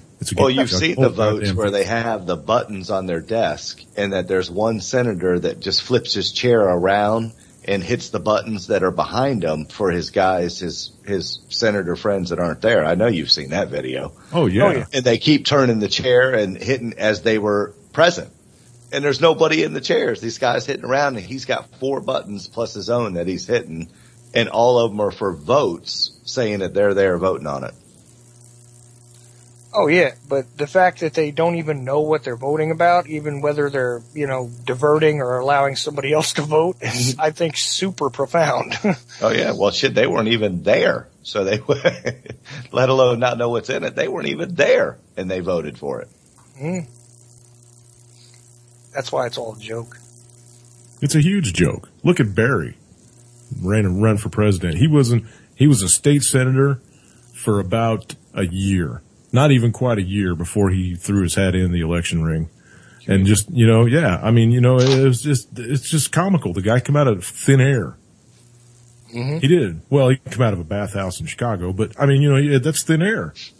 Yeah, he was sold as a product to the people. And I gotta ask you, Chuck, did you watch that video about Michelle with the hands? I didn't get through it yet. Oh my! I gotta see it, though. Dude. Yeah, you gotta actually just mute up and go watch it real quick. I think it's only about 10 minutes, and then come back because we still got we got 45 minutes left. Dude, that shit's gonna blow your mind. All right, it is. I'll go check that out right now. All right, this is gonna be epic. I can't. Yeah, I'd like to get his take on that when he comes. Oh my God! And if anybody else has been in the room, hey Wendy, did you go watch that video? Have you seen that video? You want to add it? She posted it. Yeah, she posted it. Have her call in and tell her. Oh my God! It. Okay, Wendy, I hope you're home. I hope you're home, kid. I'm gonna give you. I'm actually gonna count to 30 before I add you in to make sure that you're okay with it. This is gonna be epic. Because Chuck's gonna have. He'll be pulling Kim over in the chair. Let me see your hands. Let me see your hands. Stand up in the light. I want to see if your shoulders are as wide as your hips. God damn it. That was, and it was a scary video, man. It was a scary video. I dropped it to you the first time and I said, man, this holds water. This holds water. Yeah. Okay. She said she saw it. I'm going to go see if I can grab her into this conversation. I had to call. If you don't want to pick up, kid, don't pick up. Yeah, because I'd like to get somebody else's take on it too, for sure. Oh man, especially a woman's point of view. Mm-hmm. I want to know about the whole scratching her balls in public because that happened over in Saudi Arabia. It happened in where was she? Where was the last? I think they caught her getting off Air Force One in Hawaii, scratching her nuts coming off, and the one where she was all decked to the nines in the skin tight dress walking across the stage and the light hit her the wrong way and you could see her package. Or his. Package. Seriously. Wendy, tell me. I'm sure she's seen that video. I did. I saw it. Oh, for Christ. Tell me. Well, it's just another weird thing for everybody to get obsessed and sidetracked about. But really? Those are genetic markers. Right. The dude, we already all know about, what's his face that, boned Obama already. What's that guy, who Freedom Palooza, that gay guy? Oh, yeah. Larry Sinclair? Yeah, that's it. He's already, claimed all that, so it wouldn't surprise me at all that Michelle was a man. No, well, yeah, but I've heard that she was a beard, but not that she was a man. They called her a beard, and a beard, what that is a woman that marries a gay guy just so that he can say he's married to, and, has a couple kids and blah, blah, blah, blah, blah, right? Because if you look at those kids, they don't look like either one of them. I know. They don't look like you. They don't look like Barry, and they don't look like Michael, Pat. Right. They were probably picked, groomed from a young age to do this. Oh yeah, one of them is going to be You know what I Secretary of mean? State when, if the whole thing stays together and she gets to 40. Yeah, absolutely. If it stays together, yeah. Yeah, they're already being groomed just like the Bushes and all of them. It's sick. And they're pulling the wool over everybody's eyes. And, there's a video out there with Lady Gaga too, and you can totally see her package as well. It's just these people are she crazy. admits that she's a But it's hermaphrodite. shocking about, oh, she admits that? Yeah, Lady Gaga admits that she's a hermaphrodite. She don't like talking about it, but yeah, she admitted to it. She's a herm. Yeah. Anyway. But she's got a dinky wink. It looks like Michelle's got a chunk of manhood there.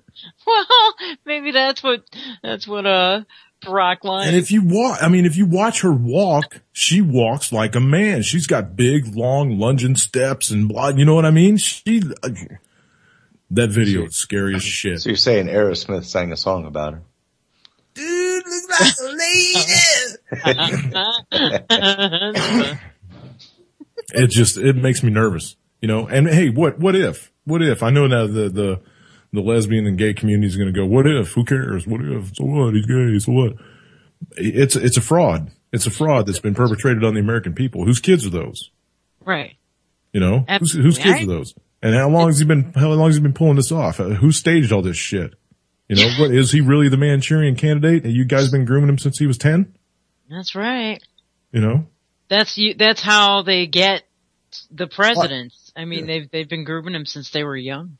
He wants to know everything about my entire life history to join up with his Obama snare, but he's got all of his records from the time immemorial sealed.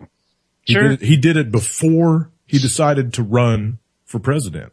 I don't know if he did it or somebody else did it for him. That's what I'm saying. He had it done. He had them legally sealed because it had to go through court, and he had them all legally sealed. You can't get any of his college records. You can't get nothing. Yeah. And he had that all done before he decided to run. Why'd he do that? What are you hiding, Barry? Yeah, what are you hiding?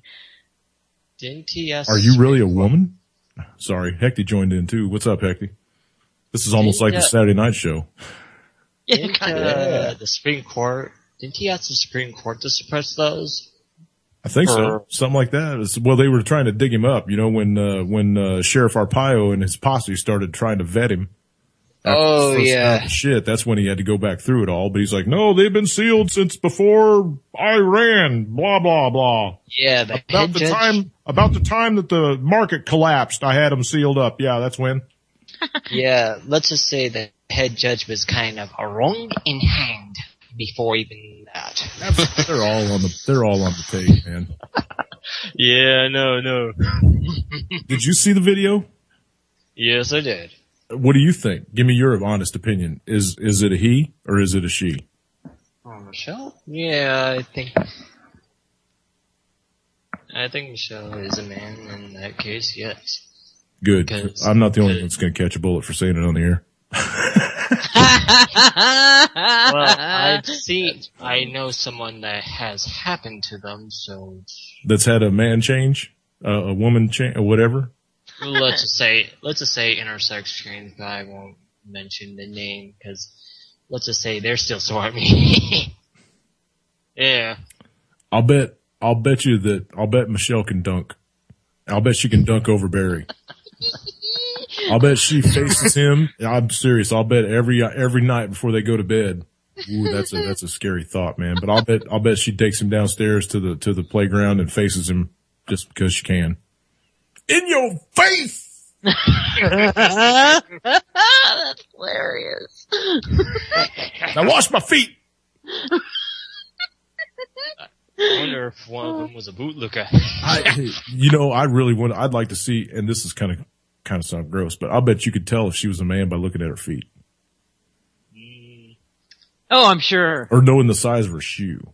Right. She's about as tall as Barry is, right? About 6 foot, 6'1". Yeah. Well, that's why they were saying in the video that she always wears flats. Yeah. So explain the kids then.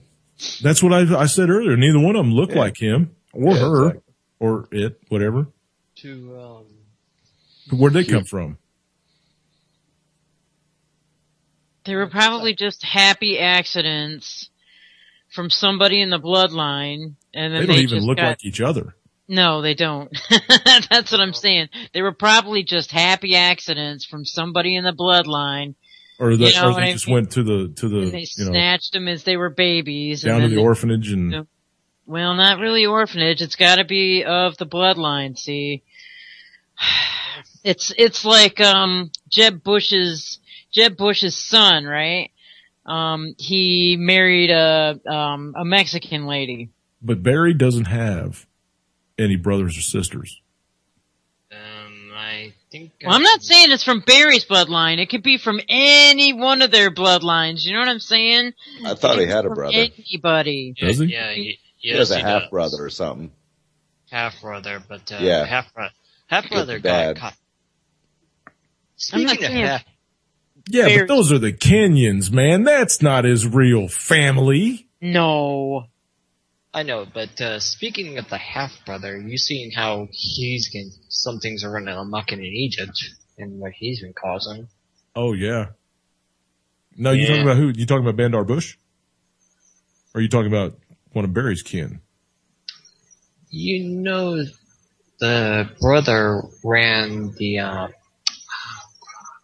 that one faction that they called the terrorist organization because he had a bunch of shit over. Yeah, the same one that caused Syria the trouble before then, where there was that little incident in the square and all. Right. Yeah. Oh God. Yeah, it's supposed to be the figurehead of Al Qaeda. I can't think of his name either. It all just goes through me like water now, man. I mean, we see so much shit coming out on the news now. It's not even funny. It's hard to keep up with what's real and what's not. Well, it's like what me and Maria talked this morning about these satellites having been passed up there and all that. Yeah. Oh, God. It's like the Russians keep putting them up there for us, and we just keep launching them out.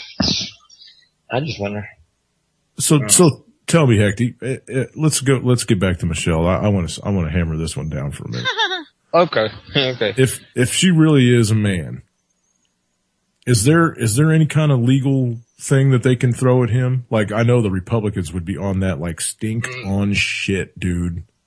They probably all know, though. Well, I understand that, but I'm just saying, I mean. Okay. If it came out, I mean, if somebody caught her standing at the urinal and took a picture. Well, and there was no denying it. You know what I mean? That ain't Photoshop, Jack. So. Okay.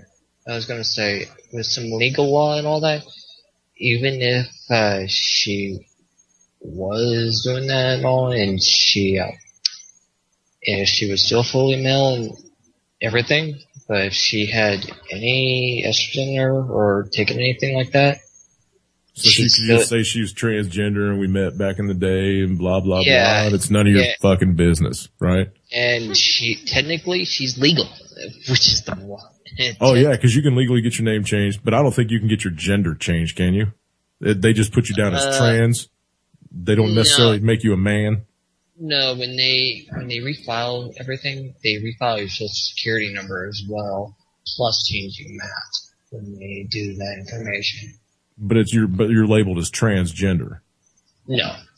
You can go by your other gender, but if you're intersex, they go. Well, isn't there some medical shit against that? Like, I mean, because women can suffer from stuff that men can't. You know what I mean? Like, if somebody went through transgender surgery or whatever, they still gotta. I mean, eventually they might have to have a hysterectomy. You know what I mean? Because them parts are still there for the most part, right? They just. Yeah, but that's only in their sealed medical records where that. Chuck's back. What'd you think, Chuck? Oh. Oh, man. Tell me, honest opinion, brother. What'd you think? Did you vomit in your mouth a little? Almost, because I cannot argue with a single thing that they're saying on there. And did you know pull what? Kim over and say, "Let me see your hands, lady"? I was just going to say to you that was. That's exactly what I did. I said, come here a second. I got to see something. And, That's funny. Well, What did she say? We're not making a porno. Knock it off. no, no, she pointed at her belly and said, then explain this. Uterus, Jack. It's Yeah, for well, real. No, she's pregnant is why. That's why. Right. But, Yeah. I don't know how many people know that, but I got a baby coming in June. Congratulations Right on, dude. again, man. congrats and good luck. So Yeah, did thank you. Kim watch it with you? Yeah, she was like, oh my God. Like, Oh, she couldn't believe it. Like, the thing with the ring finger, Yeah. I'm looking at my own, the first thing I did was pick up my own hands and look at them. Okay. Mine each got at least a quarter of an inch. At least Yeah. a quarter of an inch difference. Yeah, that's about how mine are, exactly. And I was looking at them going, okay. So I said, come here. Let me see your hands a second. Because I just wanted to look at it. Now, I've heard this before, but you know that whole thing about measuring the head and everything? Yeah, That's also true. it is. And That's the same like- with the shoulder versus your waists. Yeah, You the whole bit. Right. Sometimes you have a disproportionate amount with the shoulders to waist. Sometimes that happens, but Well, you got fat ass people, so. but there's also a couple different muscular structures that change things a little bit. But the whole thing about the head being proportionate to the shoulder width is dead on. I've seen that 3 in a heads lot of wide places. versus 2.5. Yeah, and that's a big difference. It doesn't seem like it, but that is a big difference. This is where the typical idea about men having a greater amount of upper body strength comes from. It's because we're able to distribute weight in a different fashion because of that extra width. And we've got more muscle mass. Well, also that, and Right. as we get older, the density of the mass increases, etc. You want to know one other thing as well? What's For that?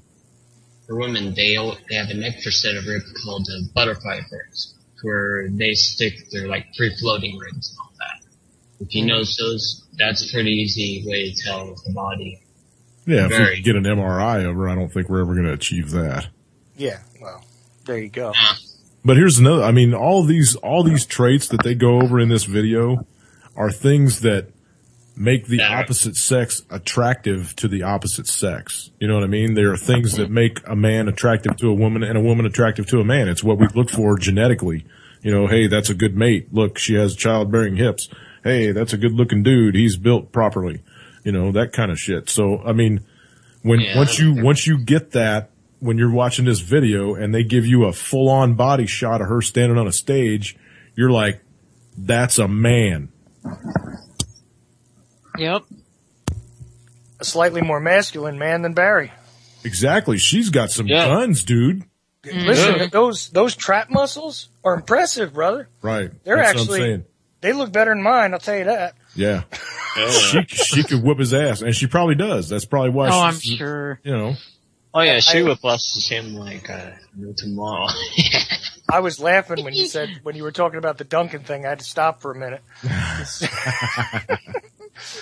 Because I was thinking about that, but then I took it even further. Yeah. You know, like not just dunking a basketball. Oh, teabagging? Oh yeah. Oh, that's nasty. You're looking at this though. Where does your mind go? Well, to even think of the president of the United States being with a dude. You know, I mean, I'm not a homophobe or nothing like that. But that's just like, I mean, it goes against every grain of my body. It's just one of those things that should not be. Right. You know, Yeah, that's his personal. that's the thing. one thing. Yeah. And, the one reason that they tell people that run for president, you need to be married. If you really want to run for president, you need to be married, and it'd be good if you had a couple of kids or at least one, you know, to make you look like a strong, manly man. They don't want no single jack in the White House because they think you're going to be out trying to whore all the night long, you know? So you know, that's just the thing. That's the thing. And look, that's exactly what they set him up with. A dude that looks like a chick and 2 kids. Right. Well, I think she's running the damn show out of all this. You know it.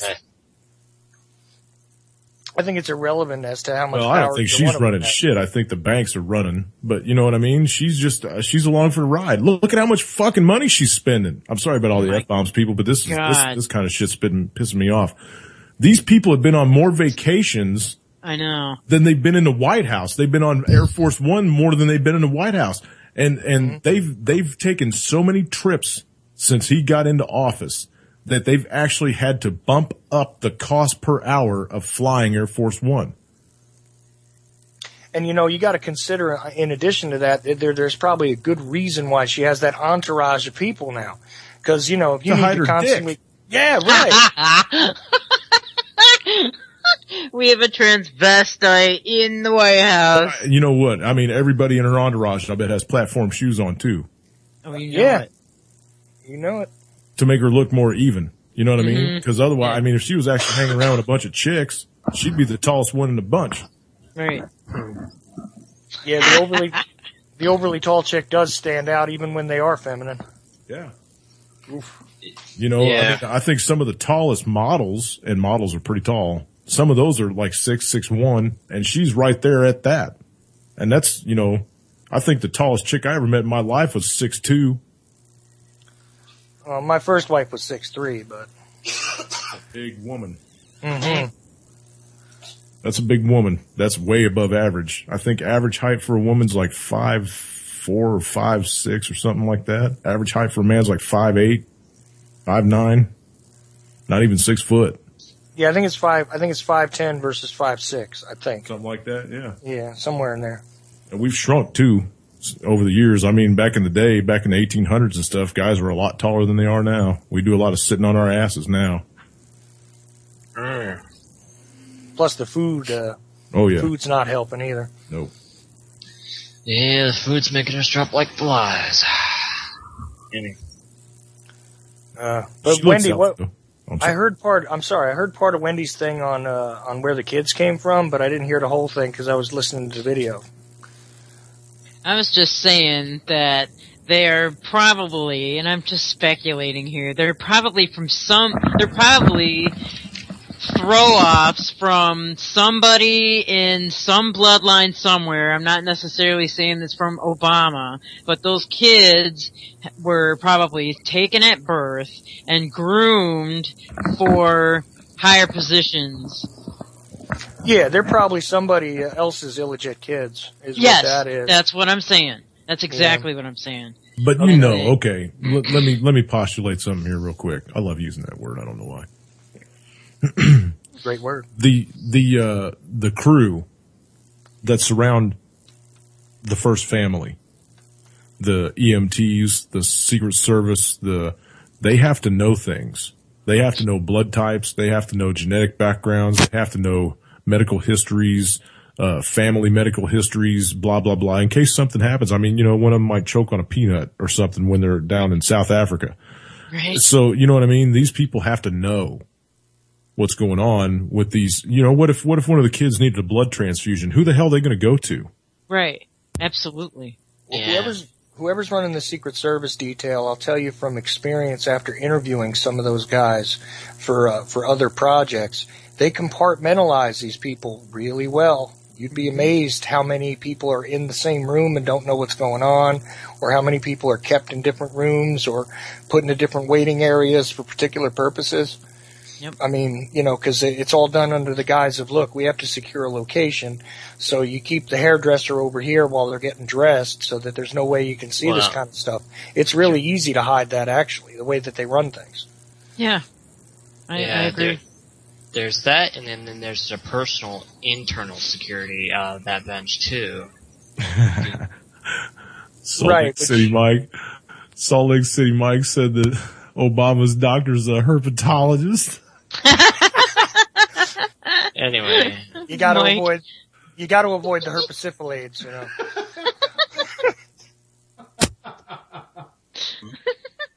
That's funny. You are fucking priceless, Michael. He is too, isn't he? Yeah, dude, that's funny. but Sorry. I go think ahead. I was Go going to ahead. relate. I was going to relate to something earlier, probably what I seen in that chat room myself before I cut out Murray and her crew. Yeah. Yeah, with that whole plane deal, you've heard of these smart passports and that type of crap that's been trying to get pawned off lately in the EU and also around here lately, behind the scenes. Oh yeah, they're for sale on eBay. I mean that's almost as easy as you can find them on Craigslist for sure. I know you can. I know these new smart type passports where they're all chipped like hell. Right. Yeah, that's what they're trying to pawn off now. Every time one of these new technologies is developed, I can almost always locate myself a bootlegger. So that's not even relevant. Yeah, I gotta tell you. Well, yeah. Most of the time they're coming out with this new tech, like these new dollar bills, these new hundreds and fifties and tens and 20s with all the colors in them and shit. That's because there was so many super notes hitting the market from China that it was just ridiculous, man. I bet for every real note out there, there's probably 5 super notes, which is the $100 bills. You know, for every actual $100 note that was out there before they did this whole currency exchange with the new colored ones, there was probably 5 of them from China that were fake, and they were really good.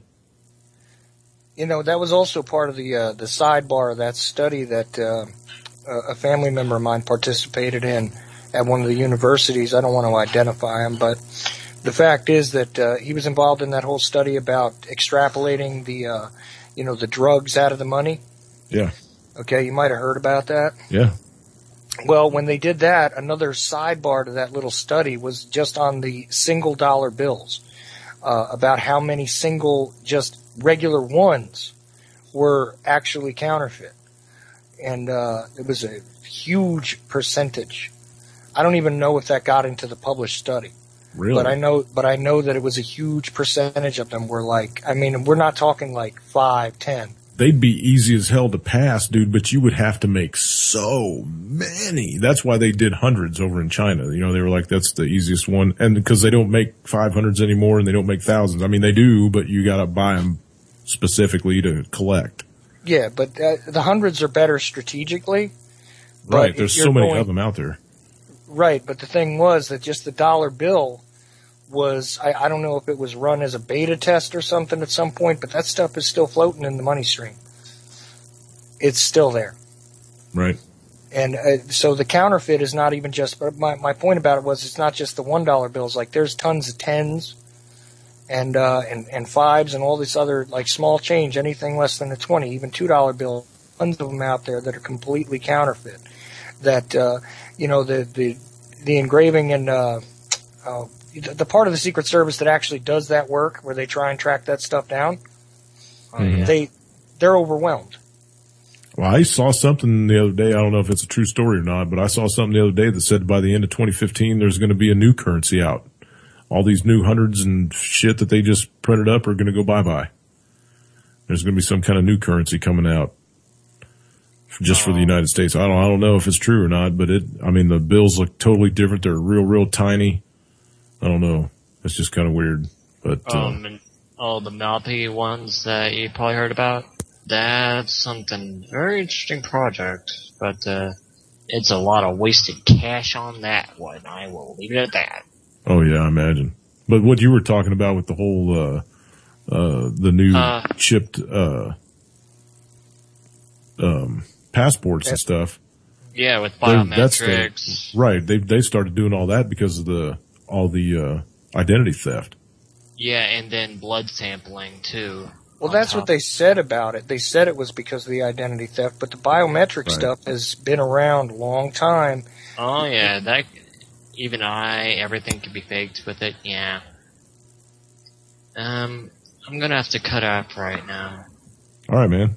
Appreciate you calling in and adding to the show. Bye, Hecky. Take care.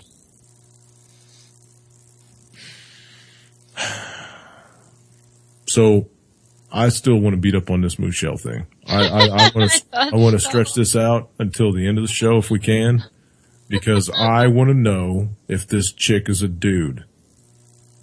And I mean, I know it probably doesn't make no difference to some people. It makes a difference to me.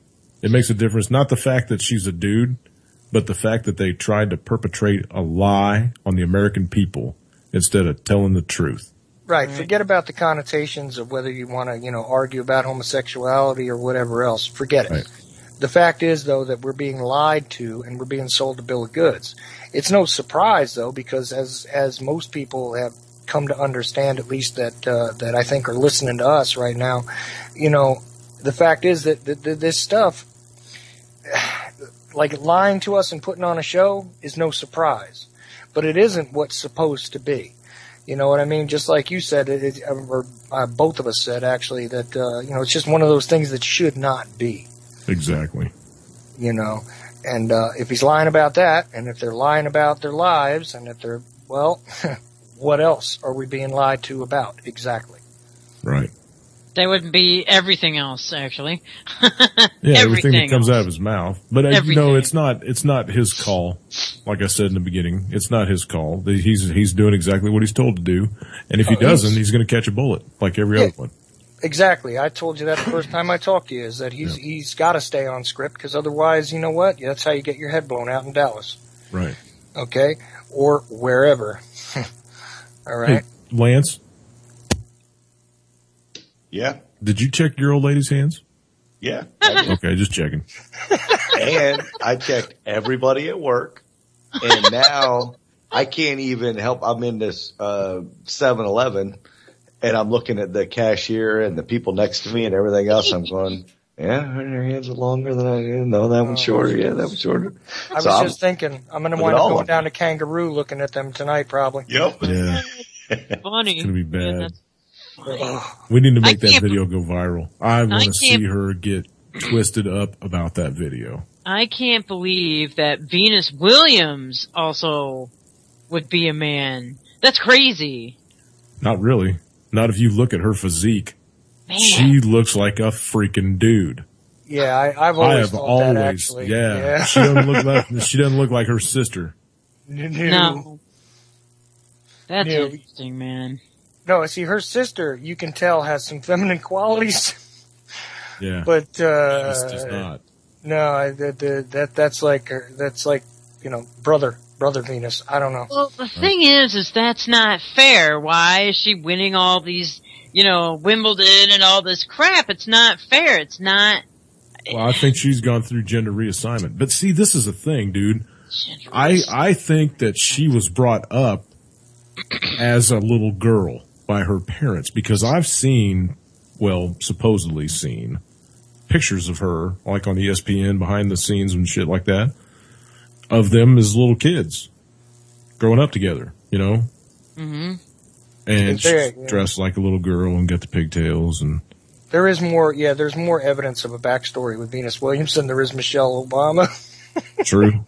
But, if it was a little boy, man, I feel sorry for him. He's a kick-ass tennis player, though. Man, I don't know. And did they name him Venus on purpose? Is that like the whole boy named Sue? I wasn't gonna say it. But I was thinking it. Man, that is just a trip. I feel bad for these poor kids, man. They grow up in this crappy environment, and they're, being dressed up in little girls' clothes, and it's just, I don't know, man. Forced to take ballet when they're young, and they're boys. I mean, my God, I actually know this mother who does that to her son. If you think about it, it makes me sick. Yeah. If you think about it, right about the time that they were really pushing hard on Daddy and his new roommate and whatever her name is and her two mommies, those books in school. Oh, right. That would make really good sense for when these kids were growing up. Yeah, Michelle's two mommies. Yep, absolutely. It's sick. It makes me totally puke. I mean, and I'm not like homophobic or any of that, but you reap what you sow, people. I mean, my God. This is why there's no men left in this freaking country. They've all been emasculated. That could go into a real deep rabbit hole. We don't have the time for that, because honestly, the social programming there has been horrendous. We got 15 minutes, man. You want to dip into it, and then we can hit it again on Friday if you want. Well, I got a lot of viewpoints on this, and I'll tell you, a lot of people don't like them. Yeah, I mean, same with me. I'm sure it matches. You know what it is that as a male growing up from the 1970s to now, okay, I speak from my own experience to tell you that there is such a contradictory message in the identity of the male person. Okay, that it is no surprise that there is gender confusion on the rise. Okay, you can't try and decouple every little boy and every little girl from their natural instincts constantly and not expect to have some sort of psychosocial problem. And to me, I think that people like to relate the idea of the rise of this kind of thing in the mainstream media and just socially in general to the fact that people have become more liberal about this subject. It isn't that. It's literally that they've tried to completely disassociate the male being and the female being from some very natural and basic things that make the species survive. And on a psychological level, this is the type of subject that, to me, we could sit and discuss this forever. Yeah. You know? Mm-hmm. Yep. I agree. And I can't. They have absolutely zero skill set when it comes to self-preservation. Well, that's another problem. Is the males have been so. I'm trying to be nice here, but I mean have been emasculated. So really psychologically castrated almost. Okay. Yeah. To the point where we're not the defenders of our families anymore. We're not supposed to be. We're not supposed to show aggression. We're supposed to defer to authority as opposed to being the authority. And this is where a whole lot of the bottom end is falling right to hell out of this whole game. It's because it takes a village to raise a child, man. Yeah, well, it does in a way, but first off... I'm kidding. You know I'm kidding. It kind of does, because what your kid does affects me. Yeah. Exactly. Exactly. But you got to teach them that they better respect and understand that village. But here's the thing. Remember the first part of my sentence. You got to teach them. Right. And the only way that you're going to teach them is from those accepted parameters that are most natural, that are most basic. If you don't put somebody in touch with their most basic and really natural way of being, then what do you expect when they act in an abhorrent way? It's almost like it was done by design, and I don't mean that homosexuality is the abhorrent way. That's not what I'm talking about. I'm talking about the level of senseless violence, the level of materialism, the level of disconnection from your fellow human being. It has been absolutely rammed down the throats of little boys and little girls for generations now. And it's evident all over the place. And it sickens me. Me too. Well, I'm glad that there's a couple of people that agree with me. Well, it's the truth, man. I mean, you look. If you're driving down the road and you blow a tire and you don't know how to change that tire, what's the point in you even getting out of bed in the morning? What are you doing on my highway? Do you really not pay that much attention? I mean, guys are to the point where girls used to, and no offense, girls, but guys are to the point where girls used to be back when I was a kid and not checking the oil and just thinking all you gotta do is put gas in the thing and drive it, right? You gotta check nothing else. You don't gotta check tires. You don't gotta check your headlights or tail lights or nothing. You just get in and drive it. Just put gas in every once in a while, get in and drive it. I just freaking changed my oil today. I know, I'm generalizing, but you get where I'm going. The guys used to be the shade tree mechanics. Everybody was out in the backyard with their hood open and their ass crack hanging out in the sunshine trying to work on their shit. Yeah, but you have to be now, Wendy. You have to be. You have to be capable of doing that now. Oh, absolutely. Because honestly, I mean, tell me, where are the men, right? Yeah. Yeah. I mean, absolutely. I'm looking around. I don't see any around me. You know what I mean? Big bunch of manginas. It's true. And everybody's too busy watching football and drinking freaking beer, man. Yeah, sitting on their ass playing Xbox or, you know what I mean? Yeah. Not doing, they're not men no more. They're not men no more. It's true. And also, guys, you have to know, and I have to add that it's also being chemically done to us too, because all that BPA crap, it's in receipts and stuff at the store when they freshly print out those receipts. There's massive amounts of BPA in those things, and these men hold teeny weeny syndrome. It does. It gives you teeny weeny syndrome. There's estrogen in BPA, and that's how it's all been chemically done as well. So it's the social psychological level and also chemical level too. Excellent point. That's why Excellent. sometimes when you're listening to an interview on the radio, you don't know if it's a guy or a girl talking on the other end.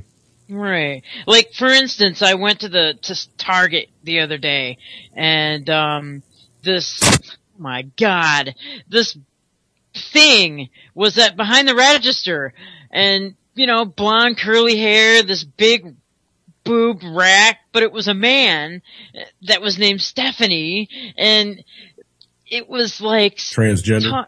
Yeah, but it was like, there was a woman ahead of me, and this thing said, "Hi, my name's Stephanie."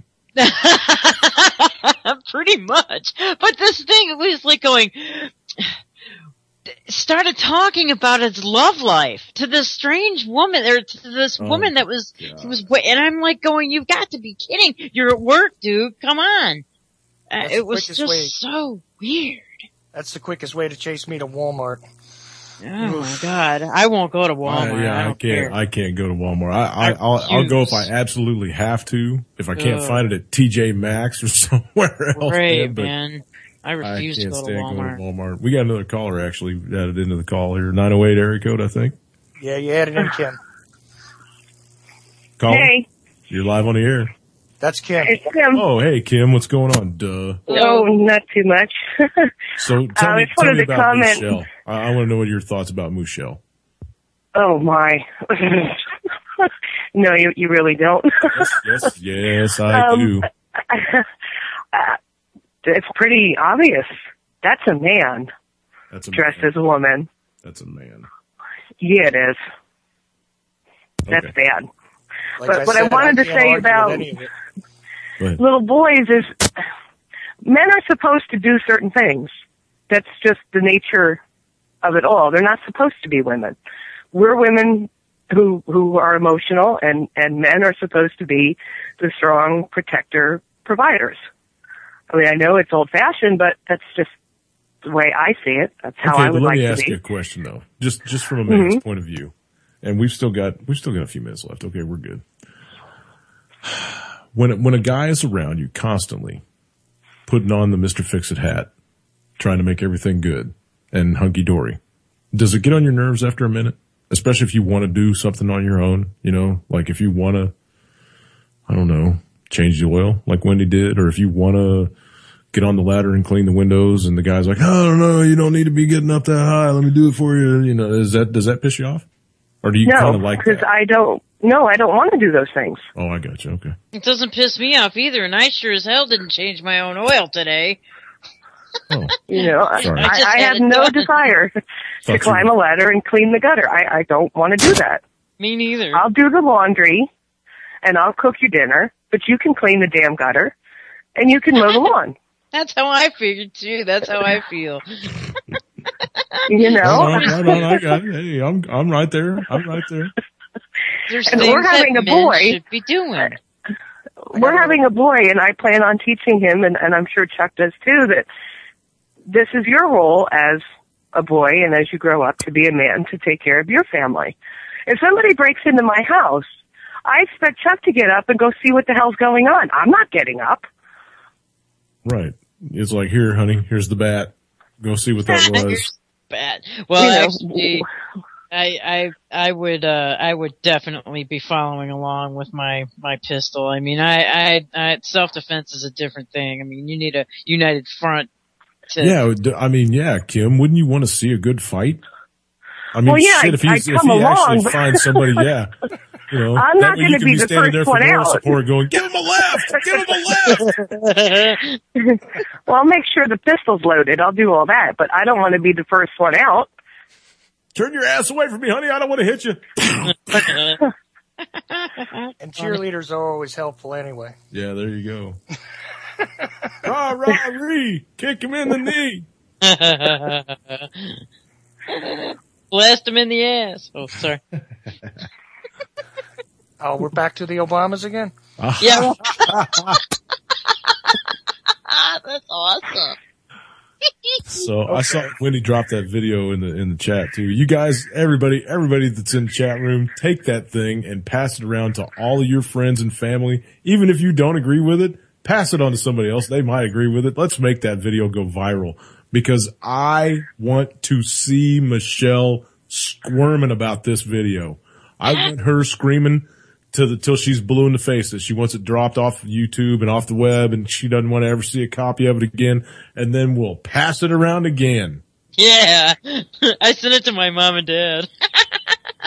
If for no other reason, like Chuck and I were saying earlier, for no other reason, I want to know if she's a man because I want to know why they lied. Yeah. That's the real reason right there. And because you can't sit there and watch him talk and not just, the word lie just crawls up the back of your neck, man. It makes my hair stand up in the back. I hate that guy's lying, dude. He's lying on national TV. Listen to him lie. Holy shit, he's been lying for 20 minutes. Oh my God, it's almost an hour. State of the Union? What the fuck? Nothing but lies. Is that the truth or is that not the truth? Lance, is that the truth or is that not the truth, brother? It is. What do you think when you see him come on there? The Charlie Brown teacher. Oh, you hear just the air rushing by? Yep. And actually, I can listen to him more than I can Carrie. Carrie makes me vomit in my mouth more than anybody right now. It used to be John Boehner and then Eric Cantor, but now it's strictly John Kerry. Yeah, I agree with you, Lance. The guy, it's like he took over the role of bastard after Hillary gave it up. Because she was a damn good bastard Secretary of State. She got an ambassador killed, for Christ's sake. Yay. Yep. That's a notch in her belt. What's he going to do? Is he going to go to war with Putin? Because that's all he's doing is running his fucking mouth over there, doing nothing but causing problems. I just put it up on the Ocelli Effect Facebook page. See what happens. But you remember what I said the other day. I said, that Kerry's got the Hegelian dialectic up his ass, running around the world igniting fires. He does. That's all he's doing is he's taking the role of bitch boy to the nth degree. Because that's what he was when they dropped him in there after they had to shuffle Hillary out because because of the whole Benghazi thing. I don't give a shit what anybody says. That's the reason she's out of government. Because that thing she needed to distance herself from Obama so she can run. Yeah, that's what she's going to tell everybody. Yeah, but I guarantee you she's not going to run. I'll bet you her campaign, her scouts that have been out trying to front everything to her, because I didn't send my shit back. I'm going with there won't be a next election. Obama's going to call himself a third term, sign it on the paper. That's why you don't hear anything about it in the news. You don't hear any election talk much going on in any of the news or stuff. Damn, that snuck up on us. Peace and love, everybody. Yeah, peace and love, everybody. We'll see. Hey, thanks all the callers for calling in. Everybody I added in, I appreciate it. This rolled on really good. If you want to start back up Friday, we'll see you back here then. Stay tuned. Anti-Media Radio's next. Nick Barnaby. Peace. Thanks, Lance.